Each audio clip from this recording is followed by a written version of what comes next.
I've got a fraud prevention tip for you. Now, you may have heard of phishing and smishing and vishing, but have you heard about quishing? Basically, quishing is QR code phishing. Now, you've probably seen QR codes.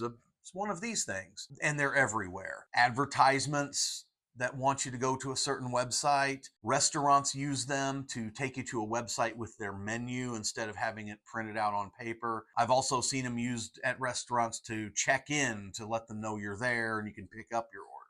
And it's basically a quick way to get people to a website. And like everything else that exists in the world, there are scams that use QR codes. Essentially using the QR code to send people to a website designed to steal personal information, steal financial information, add malicious software, or try to trick you into downloading something. Basically the same thing that a phishing email tries to do. So how do you avoid QR code phishing or quishing? First off, when you point your phone's camera at a QR code, it's going to show you the link down below that you can tap on.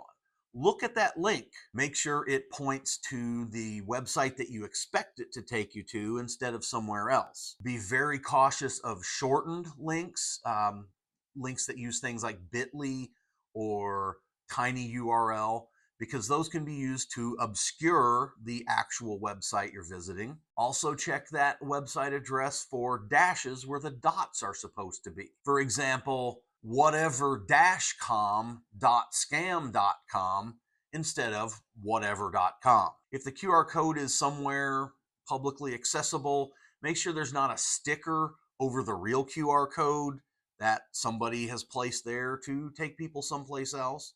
And as a general rule, don't scan random QR codes that you just find out there in the world without knowing why you're doing it and what information you're looking for.